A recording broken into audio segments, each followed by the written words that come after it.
He was born in Lebanon. No one really knows the exact date, somewhere between 1893 and 1897.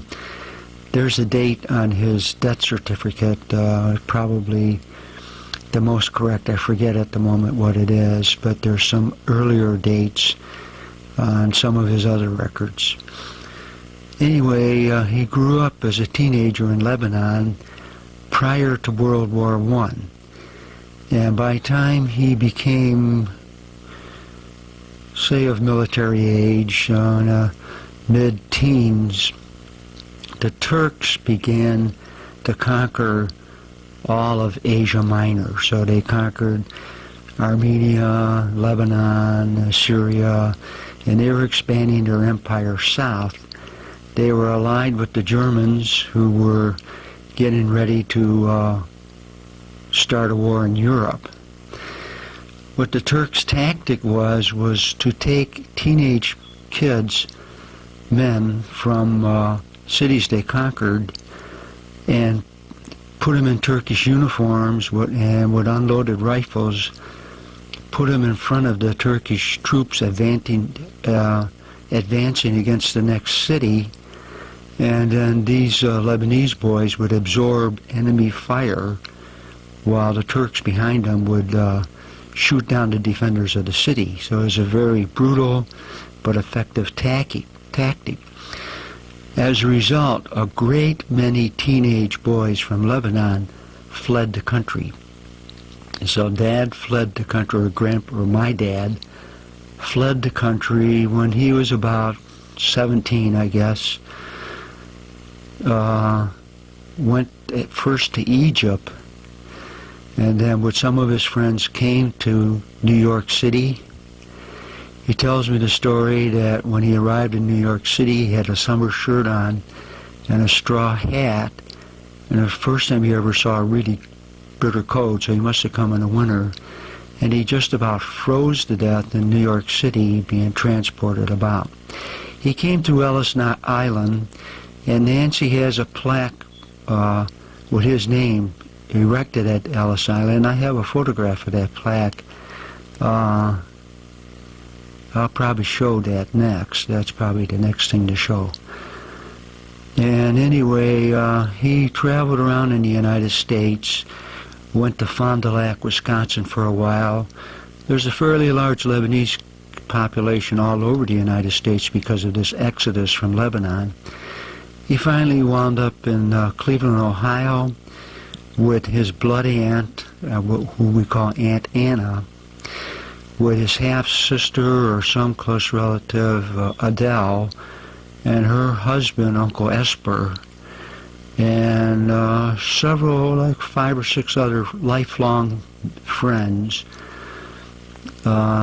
Jim Joseph,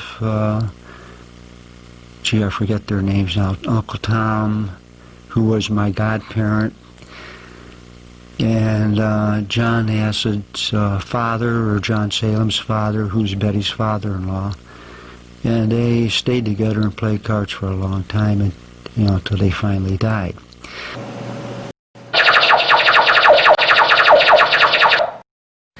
He came to the United States in 1914 and fought in the war, in World War I early. He fought in France.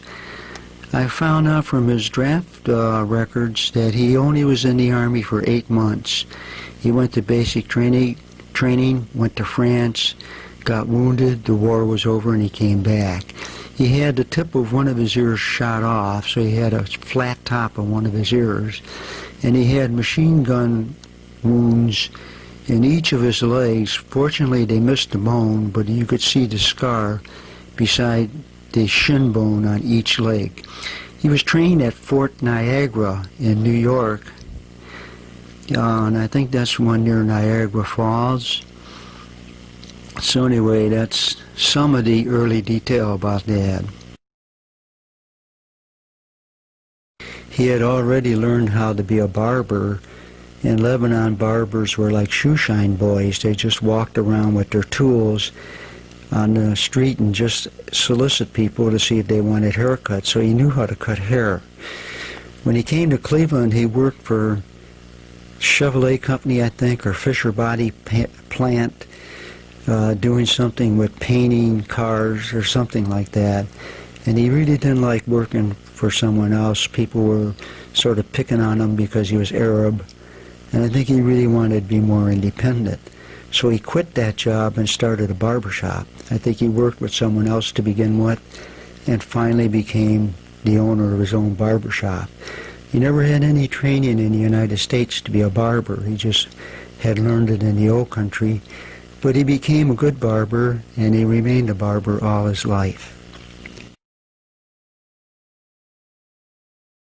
Dad met Mom when he was a barber, and Mom came from a disrupted family. Her mother and sister left the father, Fred Jeffers, in Michigan and never went back again. And the sister married Carl Keeney, and Mom and Dad became friends. They were both lonely, and they became more and more friendly. Mom worked for a while as a beautician, like in Dad's barber shop, and at that time women had very long hair. Mom's hair went down to her waist, and then when the hairstyle changed in the 20s, when women got shorter hair, Dad cut off her hair to shoulder height instead of waist height, and Mom, I think, sold her hair for wig making. So it changed the appearance of Mom quite a bit. And Mom and Dad fell in love, and eventually they got married. I remember the barbershop, the layout of the barbershop, because my dad had that barbershop until our family broke up, and I used to spend a lot of time in the barbershop. I got to know it so well when I was in the orphanage thinking about it that I could probably today sit down and draw a floor plan of that barbershop.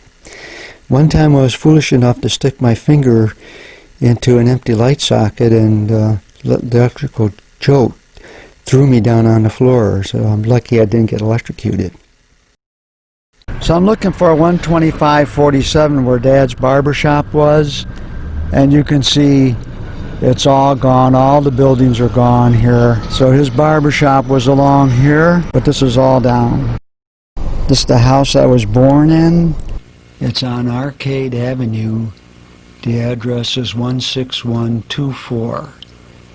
I was lucky to see that address on my birth certificate, on the old one, because the new birth certificate doesn't show it. So that's where I was born. My mom and dad lived in that house for about a year. I was born at University Hospital on St. Adelbert by University Circle. It's easy to get to. It's right across from Severance Hall, and it's right next to Rainbow Babies and Children's Hospital. We lived on East 124th Street until around 1938. So all five of us, well, I was born on Arcade, but the other four were born when the family lived at East 124th Street. Some man came by with a pony and took photographs of Betty and myself. Of course, this is later, but we lived at East 124th Street for quite a few years. As I remember Larry being born, because I have a recollection that there was only Mom and Dad, myself, and Betty in the house, and somebody came to visit. Mom was in the bedroom, and when that person left, all of a sudden there was another person in the house. So I may be wrong, but I think Larry was born at home. I remember another time going to Euclid Beach with my parents, and as we left, coming down that aisle that's so familiar in my memory as you go towards the exit door, I caught a baby sparrow. First time I ever caught a baby bird. And I took the sparrow home, and we lived upstairs above the barber shop, so we had a staircase of a flight of stairs and then a landing, then another flight of stairs, and then you entered the house, and then the kitchen was right at the head of the steps, and then there was a window looking outside. It was, you know, I said it was a wooden building, but it was a brick building, but a wooden facade down by the barber shops, and on that one side that was the backdrop for some of our photographs. there was a brick ledge by the kitchen window that was about 3 feet deep. And I set the baby bird out there on that ledge and tried to feed him. And of course he died, but that was a very big thrill for me to be able to raise a baby bird. It's probably where I started to get my interest in animals. I remember another time, I don't know what happened, but I tripped and fell on top of a big giant wash pail. It looks like a galvanized wash pail, but it was very wide, probably held about 15 gallons. And I cut my ear against the edge of the pail, and my dad took me to University Hospital to take care of my ear, and I still have a little notch on my ear because of that. I remember my dad taking my mother and I down to this lake, this little island in the center of it, and there used to be a house right there where that cement work is. That house was still standing when I was going to John Carroll University, driving past us all the time, and you could rent canoes. And I remember my dad taking me and my mom out in a canoe ride, and we just rode around the lake. I actually remember being over on this side of the lake in the canoe. I see there's people fishing here now. So there was a time early in the marriage of my dad and my mom when things were going pretty good. You know, they just had maybe 2 children at that time. I'm beginning to think that Mom got overwhelmed with 5 children in 10 years, and then another one that was miscarried. She could have got overwhelmed with too many children to care for, and a husband that didn't understand her. But anyway, this was in the better times when we used to drive out to the west side and look at the rich homes, and when we used to come down here in the lagoon. And I know my dad told me at the Art Museum, which is very close to here, during the Depression, people were allowed to fish for carp in there. I don't know if my dad did, because he always had an employment as a barber. He never really got destitute during the Depression. This is the entrance to Cleveland Clinic Children's Hospital for Rehabilitation on 2801 East Boulevard. And that's what used to be Health Hill Fresh Air Camp. I spent a few months there in the summer of 1937, I think it was. I don't know how old these buildings are, but these might be the buildings that I stayed in. This is it, though, Health Hill Fresh Air Camp. I really enjoyed staying here. I didn't gain any weight, but I told my parents when I came home that I was able to learn how to swallow pills and take medicine. So right away they gave me some pills I was supposed to take, and I was unable to take them. So I guess when I was young I had a problem taking pills. Here's the library. There's a side entrance and the main entrance. This building was standing when I came out here. It's the Rice Branch. I think the address is 2801 East 116th Street. And I think I went in that door, because I don't see a door in the front, but undoubtedly it's been remodeled since I've been in it. I'm not going to go in it, but this is it. This was the library of my dreams when I was a young kid. So this area right here is where the building was, where my dad's barber shop was, and where our home was. And I can see down the street on 124th, they replaced those apartment buildings too. But after 1408, we moved to 1502. And when we first moved into 1502, now this might have been in 1939, or maybe even possibly 1940. But it was in the spring, because I remembered all those caterpillars.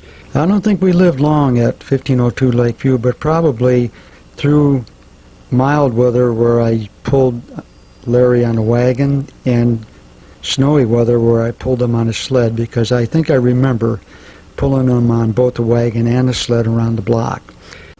That white building in the background, still standing, that was Star Bakery. And that's on Lakeview Avenue, so 5201 was right behind that corner. Here's the sidewalk, if you can see it, where I used to come pulling Larry on a sled and a wagon. we moved further north on Lakeview to 1368, just north of Beulah and just south of Superior. And that's the house Mom left when she left. And when she left, I set a, I knew she was leaving. I don't know how I knew it, and so we talked about it. I set a rendezvous point where we could meet at a mailbox that's on the corner of 123rd and Lakeview. We'll say the corner of Lakeview and Superior. I also remember my mother, when we lived at this house, of borrowing a Bible from a salesperson, and she was going to look at the Bible and decide whether she's going to buy it, and I guess they didn't have money to buy it, so she tried to copy it down, and she copied down part of it, and the person came back, and then she had to return the Bible. So that made an impression on me. I never forgot that. I remember another time, the only time in my life that I don't ever remember dreaming when I was asleep. I remember laying in bed, looking out the door, seeing my mother and father playing cards on the kitchen table. It was like I blinked my eyes, I opened my eyes again, and they're still at the kitchen table. But then I gradually realized it's not night anymore, it's daytime, and the sunlight shining through the window shades. It was such a very unusual experience to just spend the entire night without recalling having any dreams. That's the only time in my life that happened. I remember one time I slept with my dad in a different bed, and I wet the bed, but the water went on my dad's side, so my mother blamed my dad for wetting the bed. And I was too much of a coward to own up that undoubtedly I did it, so he took the rap for me wetting the bed. I remember being very fascinated with fire. I was playing with fire in front of a old-fashioned pot-bellied stove like. Larry was there as a young child, and somehow I set Larry's clothing on fire. So my mother had to put the fire out, and Larry didn't get hurt at all. I remember my dad taking us for rides in his car from East 124th and Auburndale all the way out Lakeshore Boulevard to that, what used to be Howard Johnson's by Grandma's house on Clifton and Lake Avenue. So I will take a video of that. I remember even as an 8-year-old child sitting in the car when my dad went to the window and bought us ice cream. Mom and I would come out the old road that was here before the freeway on the way to Lakewood to see the beautiful homes in Lakewood. And then this was like halfway. My dad would pull in and he'd park right over here, right where my red car is, right along this corner of the parking lot. I'm the second car in from the driveway.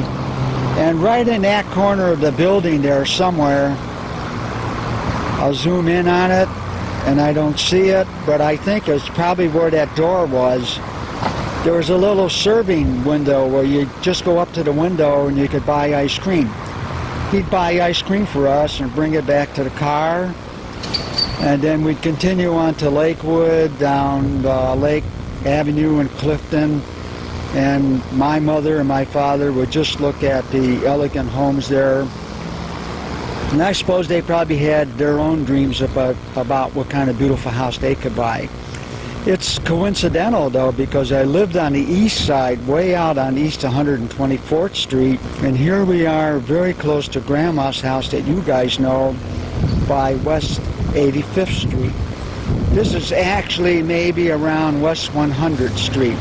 You guys have seen this place many times. It was called Krosky's when Dad brought us here. It then became Howard Johnson's, and now I see that it's Don's Lighthouse Grill.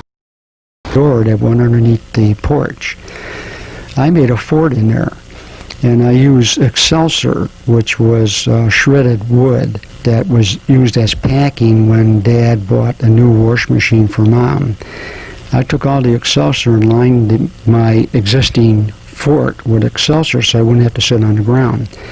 I used to use a candle for illumination in there. There was some ledges in there, and I'd put the candles up on the ledge. One day I dropped the candle, and it set the accessory on fire. And I got panicky, so I ran out, ran up the steps, and my mom and my dad were in the kitchen talking, and I went in there and I says, "Do you smell anything?" And they said no, and they continued talking. So I opened up the window, and I think the window wouldn't stay open, so I put a knife in it to hold it up, but I'm not sure. But anyway, I opened the window, and I says, "Don't you smell anything?" And they said no, and they kept on talking. So finally I said, "I think I smell a fire." And I can still remember to this day, my dad stopped talking, he looked at me, and suddenly realized what happened, and he said, "That little bastard set the house on fire." So he comes running out, and he sees the fire underneath the porch. He grabbed the accessory and pulled all the accessory out into the backyard, and the whole fire came out with it, and stomped it out, and the fire was over. And I don't remember if I got punished, but I deserved a very good spanking for that. This is St. Maron's Church on East 13th and Carnegie. This is where my dad went to the Maronite church for Mass. And when he got buried out of this church also. The funeral Mass was at this church. I remember these steps. I remember walking up these steps when I was still in the Holy Family home. And when Arlene and I were going to get married, we first talked to the pastor at this church because I thought I was in the Maronite rite. And it turns out I was baptized in the Roman rite, so I didn't have to get married here. So we wound up getting married at Arlene's church, St. Stephen's, which was Latin rite. That's the church. It's been a landmark in the city for I don't know how long. 1937, I was 6 years old, and I was at Health Hill for a couple months. Then I went back to East 124th Street. I only stayed there for about a year, and then moved to 1502 Lakeview Avenue when I was 7.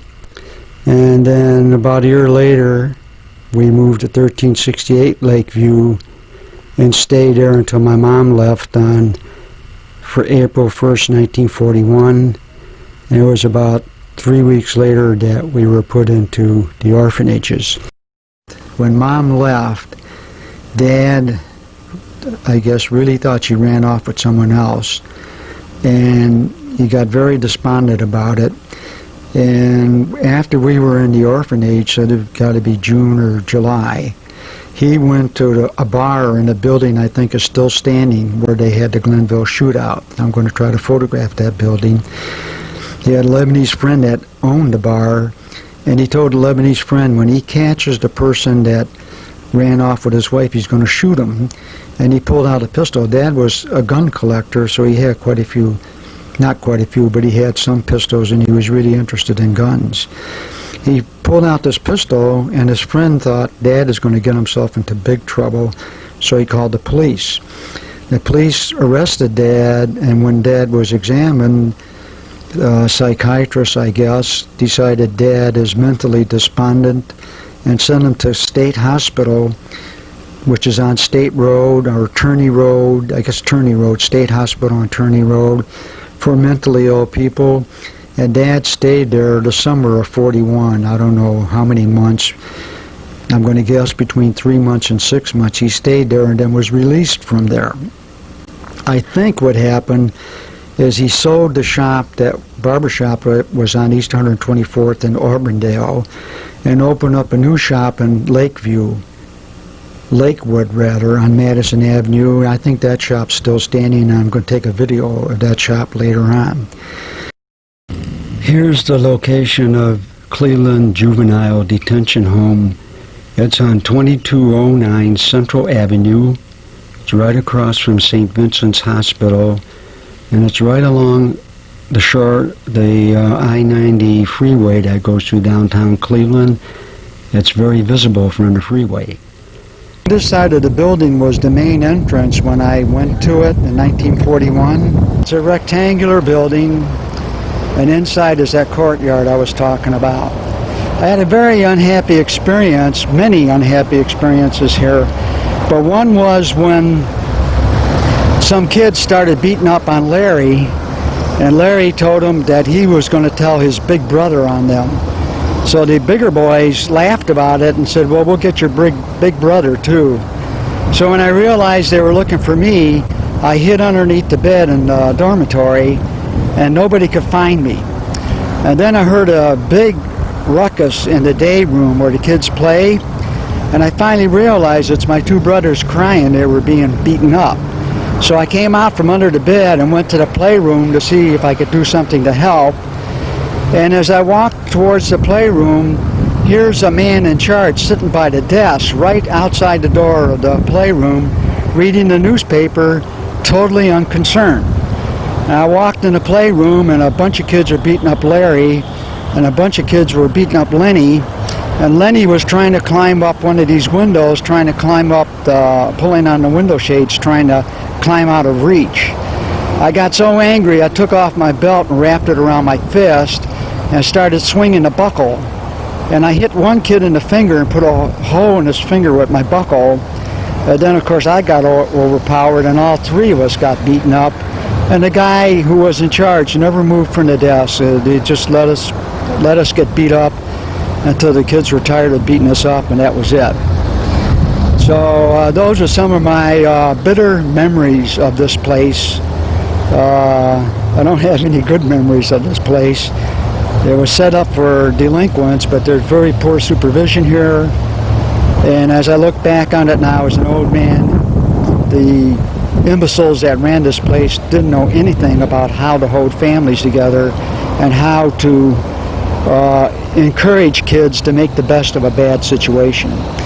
So that's my venom against this place. Fortunately, I only stayed here 6 weeks, and then I went to Holy Family Home. I had to stay in the infirmary for a week because I was sick. Larry and Betty had preceded me by 1 week and went to Holy Family Home. Well, here's my dad's old barber shop on Madison Avenue, 15618 Madison. This was the barber shop he went to after he left the barber shop at 1424 East 124th Street. So this was a pretty good neighborhood. Right here, when he had the barber shop, there was a miniature golf course. So I used to play miniature golf there quite a bit. I was here once before, and I talked to the owner of this shop. He bought it from someone who probably was the person that bought it from my dad, but he let me in the shop, and I was able to see the back room, and he told me some of the history of the shop. This is the front office. To the left is the main office of the nuns. That's where I sang that song, There Was a Little Ford. Maybe I'll tell that one a little bit later because it's kind of early yet. Over on this side, I believe, was a small office. Behind it was a chapel. And upstairs was the dormitory for the girls, and then the third floor was the dormitory for the boys. But I spent from 1941 to 1946 at the home, and my brothers and sisters spent a longer time. The home only accepted children that were in grade school. Nancy and Lenny were too young, they were only 3, so they went to a foster home for 2 years before they came to the home. Here's a nice photograph of all 5 of us when we were at Holy Family Home. That building in the background was the laundry room, and the caretaker used to stay in that house. The caretaker actually lived in his own house, but that was kind of like his workshop area. And all the laundry from the home was done in that house. Maybe that lady with the white coat on was the laundry lady. Right back in the background here, one time I had the adventure of my life at the home. There's a little swamp there in the spring, about 10 feet in diameter and 8 inches deep. And it was filled with mosquito larvae and frogs and little salamanders. I remember one Saturday morning, I had planned to go back there and catch what I could. I couldn't wait to get up. Then I went back there and I spent the whole morning catching frogs and salamanders and little cans of mosquito larvae, and boy, it seemed like a big African safari. And by noon, you know, I was done catching everything I was going to catch.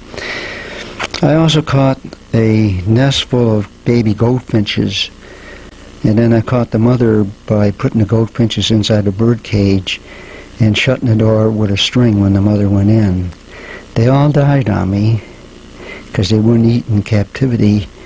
So I wrapped them up like mummies, put them in a mason jar, and paced out a map like a pirate's map, where I walked back to where a fence is, and then I walked this direction so many steps, and then further back so many steps, and then buried them with a little cross. After I left Holy Family Home, I used to go back there and look at that cross, and then finally I never went back again. Of course, there's all homes built there back there now, but that was another adventure in my life.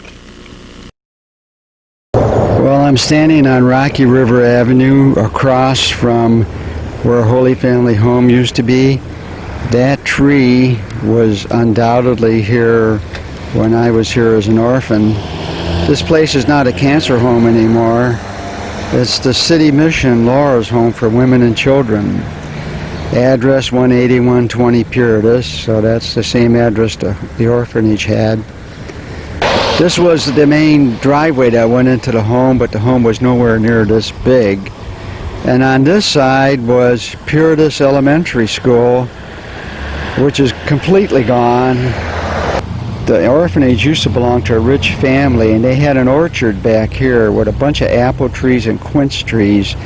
And then one of those trees is very close to the camera, maybe about halfway down of what you can see of the parking lot, is the tree I found a nest of baby goldfinches. Then the opening in the fence, they had a cyclone fence around here, and there was an opening in it right over there. And if I zoom in on it, that's where I started my pirate's treasure map, showing where I buried the sparrows. I remember another incident with Larry on the side entrance to the home, which of course is not here anymore, but it would have been right about here somewhere.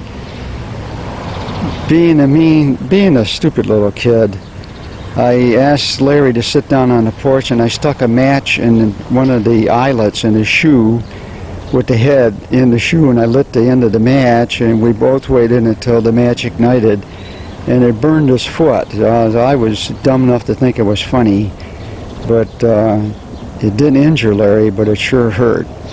So Cheryl, even though Braden's a lot like his grandfather, he's an angel compared to his grandfather. Behind the fence where all those homes are, that's where Larry and Lenny and their friends built a baseball field. They made their own baseball mitts and made their own baseball, and I don't know where they got the bat from, but they played baseball here quite a bit. This was after I left the home. Holy Family Home had a number of structures. They had the laundry house that appeared on one of the photographs. They had a building we called the gym, and it had a wooden floor just like a gym would have. Then they had another little building over in here that they called the hospital. It was like a sick bay, and a real elderly nun used to take care of the sick kids in that hospital. This tree that I'm aiming at was standing here when the school was here. I remember a sewer next to it, and I remember seeing a frog down in the sewer, and I actually lifted the lid off the sewer and rescued the frog. This is St. Patrick's Church. I want to get close so I don't have too much glare. The church was elongated after I was in the home. The church ended just before the priest house. And I used to serve Mass in this church. Behind the priest house there was a little wooded area, a little grassy area that they hired me and another kid from the home to dig out so they could put in the foundation for a garage. As we dug it out, we found a lot of coins. And so I used to go down to a little drugstore to my left on Rocky River and buy pocketbooks. They were a nickel at that time. And I was always interested in books, so I bought a bunch of books I never read. Here's St. Patrick's grade school. It's run by St. Patrick's Church. This sign was never here. This is the first time I ever saw the sign. But this is the building. That was the main door we used to go in. And I went here for, it'd be like junior high, the 7th and 8th grade. I went to this school, and then from this school I went to Cathedral Latin. You'll see Chambers Funeral Home. This is where Mom was buried. I went to school with Bill Chambers, and I knew his brother, Dan Chambers. His brother died some 15 years ago. And I knew Chambers' father, who had a funeral home on the east side. And the Chambers family used to send me on errands to go to the father's home. And I used to always take this shortcut that I took now down this pathway, which goes behind the home. Well, here's that swimming pool, or I should say a wading pool. It's just about exactly the way it was when we were in the orphanage. We used to make a lot of picnics in the summer, maybe once or twice each summer, where we'd walk from the orphanage down Puritas Avenue to Puritas Springs Park by Grayton Road. Walked over to here, and then we usually sat at some picnic tables here, and we had sandwiches for lunch, and then we'd wade in this pool.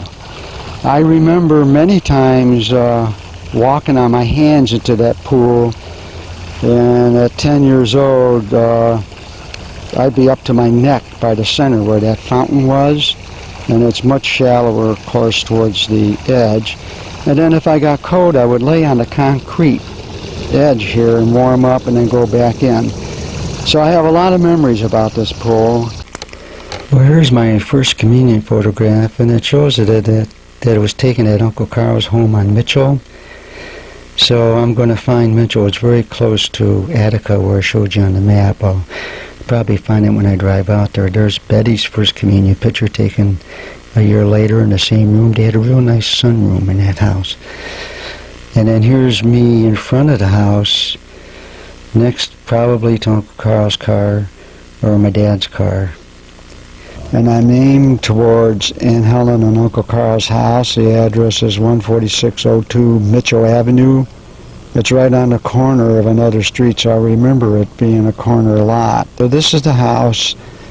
It's different than I remembered it. I remember the sunroom, and I think the sunroom is this room right in here. And that's where the photographs were taken of me and Betty inside the room next to Uncle Carl's desk. We used to come to Aunt Helen's house for Thanksgiving a lot, and I remember making snowmen on that lawn around by the corner there. And one time I walked all the way from the home to Aunt Helen's house. It was quite an adventure to get away from the home and be in somebody's house. I only stayed there for a while, then had to walk back again. Incidentally, this is a house Uncle Carl could have bought for a couple $1,000s during the Depression, and thought that that was a bad deal. The house would never hold that value. I bet this house now in this part of Cleveland is probably worth $150,000 to $200,000. Well, here's the side of the house, and that's the sunroom that I'm aimed at. And then she had a side entrance that we went into, I remember that. And she had a garage, I remember the garage. I don't remember the fence, I don't think they had a fence there. But we used to make snowmen on this lawn here. Even at Thanksgiving sometimes there was snow on the ground. This brick pavement is undoubtedly the original pavement that was here in the 40s. So this is where Aunt Helen lived when we were in Holy Family Home. And we visited this house frequently with Dad, and this is where our first communion photographs were taken.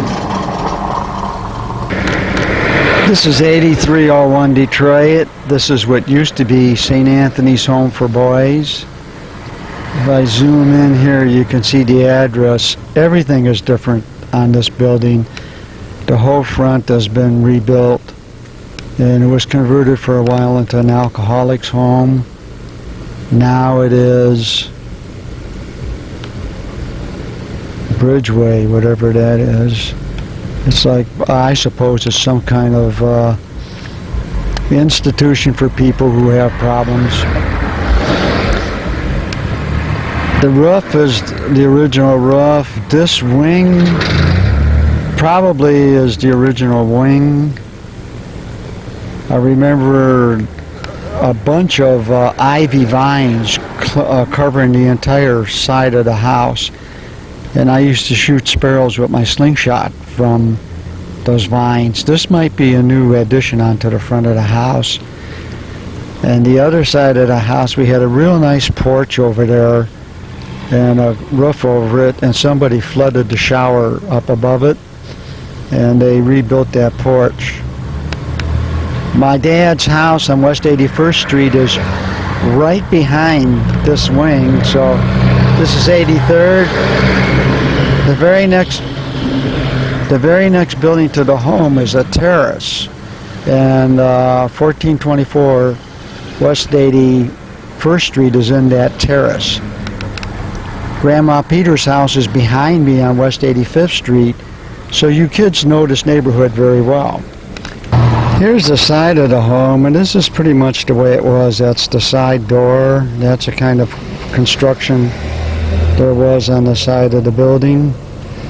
And somewhere along there they made the addition. There used to be two big stone railings like at the edge of the steps. The steps are all different now, and of course those railings would be hidden by the car. They were about 3 feet high, and I remember in my youth at the home I used to be able to walk up to those railings and just hop right on top of them. I wouldn't dare try it now. That was the playroom of the home, the lower floor, and up above was the dormitory. And of course there was a basement in the home too. This building was the gym, and I played basketball in there many times. In the gym is where I got in a fist fight with that kid who probably broke and bent my nose for me. Either that or when I rode an orange up the ramp at the Terminal Tower, that's how I bent my nose. But I think that fist fight really did it.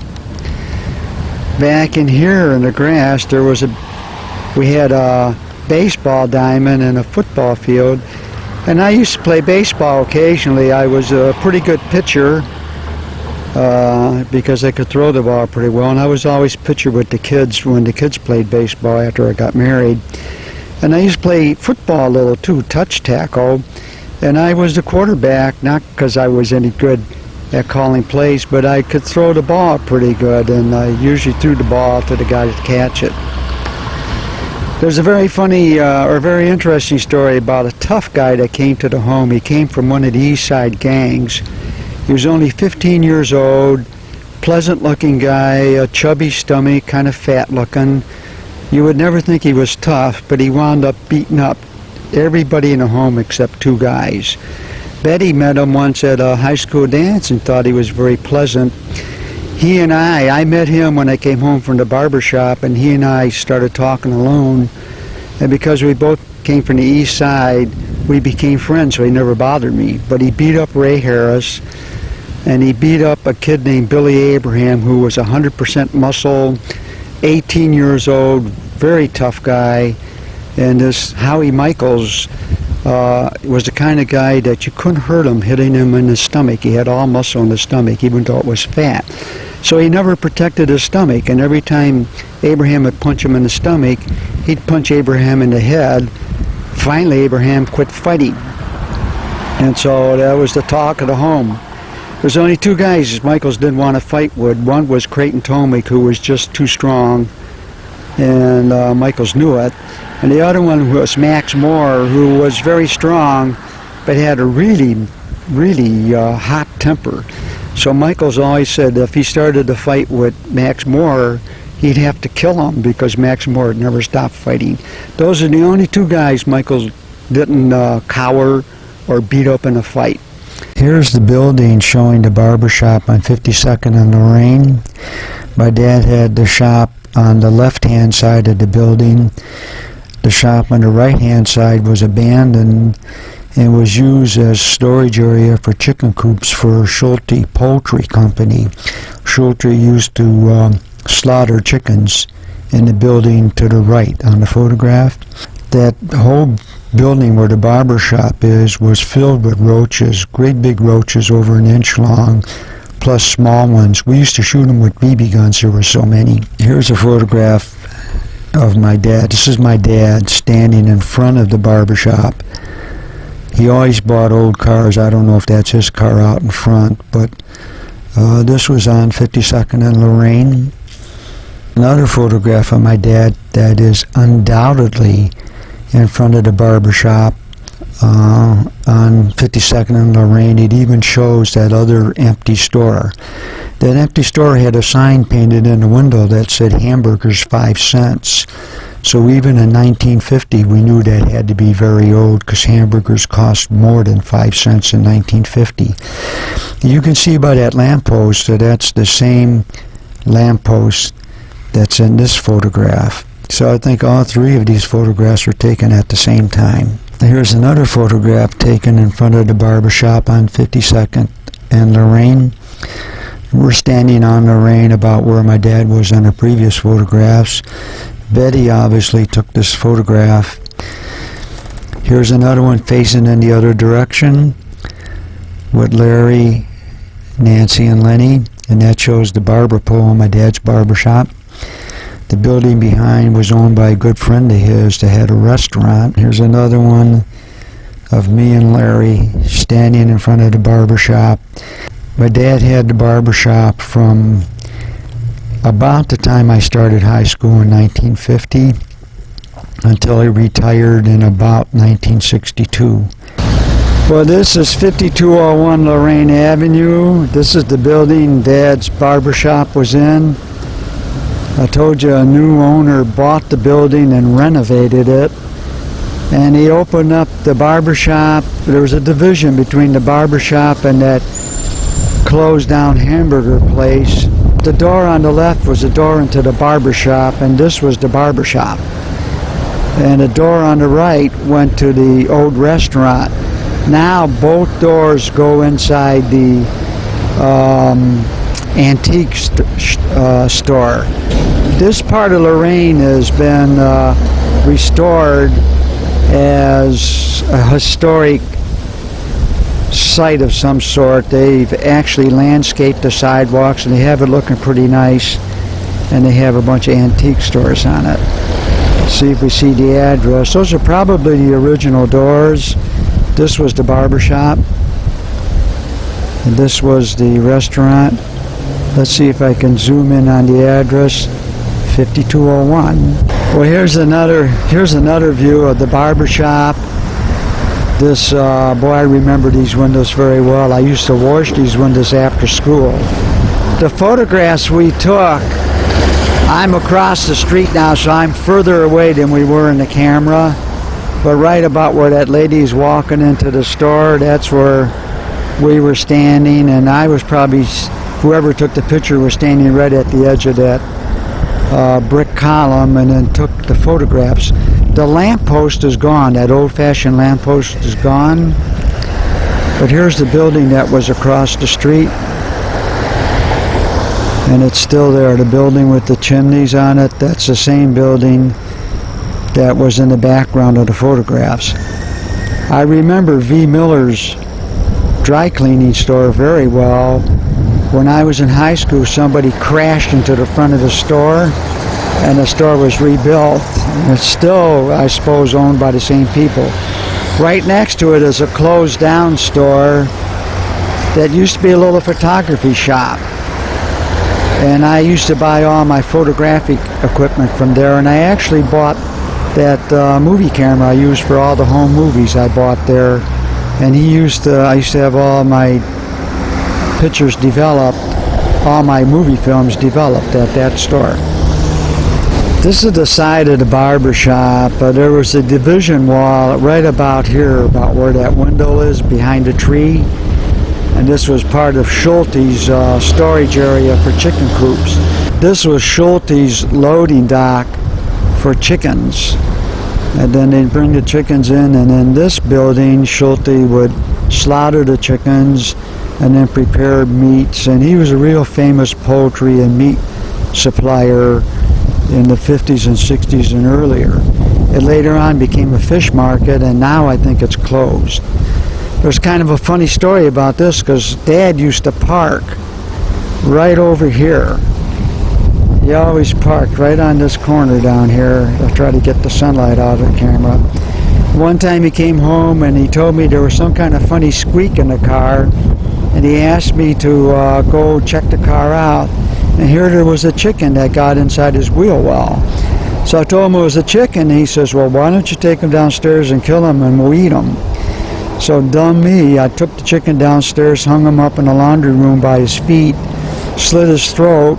He started flapping his wings and spread blood all over the entire walls and me, and just made a horrible mess. I spent all day cleaning that chicken, pulling the feathers off, and that was the last chicken I ever tried to slaughter myself. But we did eat it. Here's the spot where Cathedral Latin once stood. On East 107th Street, between Euclid and Carnegie. Carnegie's behind me. Euclid is in front of me. The whole school is torn down. This is now part of Cleveland. Well, it's part of Cleveland Clinic. That's Cleveland Foot and Ankle Care Clinic. But it's part of Cleveland Clinic. Cleveland Clinic was a famous hospital when I was in high school, but there were several blocks down the street.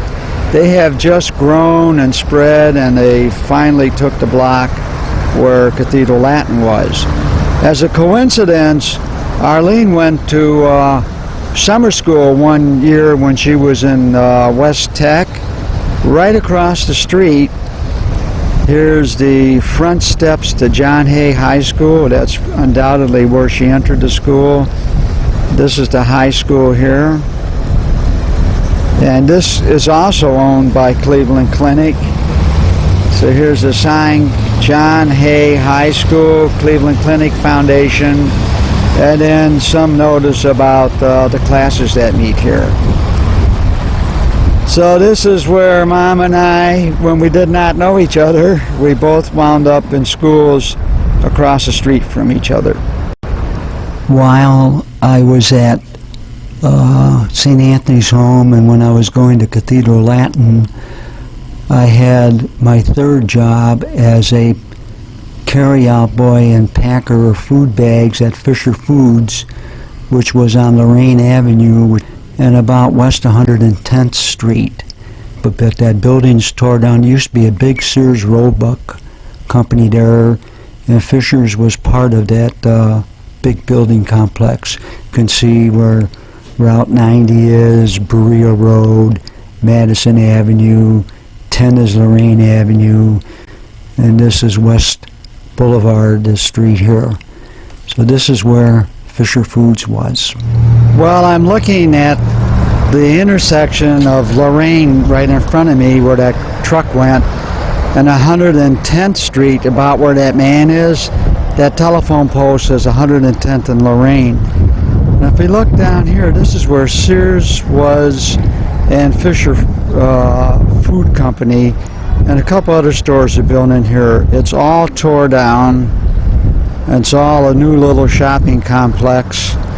But Fisher's, I don't remember exactly where, but I think it was right about in here. Here's the house where we used to live at, I think it was 1946 West 50th Street. It's on the corner of West 50th and Duke. The owners lived on the first floor. I think they might have rented out the second floor. And my dad and I and Betty lived on the third floor. You could see the peak up on the top there. And that was, I think, one of our bedrooms. Here's the side of the house. I'm on Duke now. That bottom door was the door we entered. And then we went up that stairway up to the top floor. We lived on the third floor.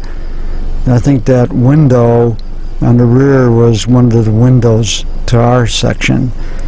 Here's the rear of the house, and I guess you can see that there's 3 stories. We were on the top story, so that very top window was like our kitchen window. And there used to be another tree in the yard there, and I was quite the taxidermist at the time. I lived here when I stuffed that chipmunk to make a bookend a nut chipmunk hamster to make the bookend. I asked Betty once to hold the window open while I tried to shoot a bird in the tree. And when she was trying to hold the window open, I think she propped it up with a pop bottle. And the pop bottle slipped out, the window fell down on her finger and broke her finger. So that was something I never heard the end of. To make it worse, I missed the bird, so we didn't get anything out of it. There's a funny story about Betty and Ray Harris. They had a date when I was working nights at Glidden Company, and Betty and Ray come walking down this street towards me, towards Duke, and Dad was waiting for him because Betty was late. So he went out and intercepted him on the sidewalk and started raising Cain with Ray for keeping Betty out so late, and it got Betty terribly embarrassed in front of all the neighbors. So she started sassing Dad back, and Ray's trying to calm my dad down, and he's trying to calm Betty down. He says, "Betty, this is your father, he's worried about you," etc., etc. Ray was a real nice gentleman about the whole thing, but Betty was furious. And then when I got home from work, of course, Dad was in the house. He was already sheepish, and Betty says, "Ask your father what he did." So I asked him, and then between my dad and Betty, I got the story, so I bawled Dad out, believe it or not, and Dad felt like maybe he overreacted. So it turned out to be a funny story, and Ray Harris used to tell me about it many times after that. He never had any hard feelings about it. He thought it was funny. Well, here's the old Glidden Paint Company where I used to work. It had two buildings. This building is right on the intersection of Madison and Berea. So this is Berea Road. That's Madison over there by that other building. This was Glidden's headquarter building, and that's the building I worked in. I worked on the third floor mixing paint. Then they had a varnish department back over in this building. The cafeteria was in this building. I used to mix varnishes as well. Main thing I did though was mix paint. One time I was mixing paint in a 1,000-gallon mixer. There was a horizontal grinding mill. Put in all the pigments and varnishes and everything, and forgot to put the lid on the mill. And when we started the mill up, everything fell out, including the grinding stones. It was one horrible mess. West 89th Street, there was a 4-unit apartment. It was named Clara, and the address was 2006 Clara. This porch was our porch, so we were on the lower left-hand unit. The owner lived in the building, and he was a guy from Europe, very fussy. He came down one time because Larry or somebody, Betty, was slamming the refrigerator door too loud. So he came down and came in our house and actually demonstrated to us how to shut the refrigerator door. So we never really liked having a landlord. But I lived in this house until I went to the Air Force. That movie I saw, Blanche Fury, I think had Elizabeth Taylor in it. It was at the Madison Theater. It's only at 91st and Madison, 2 blocks away on the north side of the street. This is on the south side of the street. But the theater's tore down. There's nothing there. Well, that's it. Hello, Sonny. Thank you for making this movie. It was very good. I had a good life. I had 5 wonderful children, and I have a wonderful family. Thank you too much, and happy birthday on your 84th. I love you. Goodbye.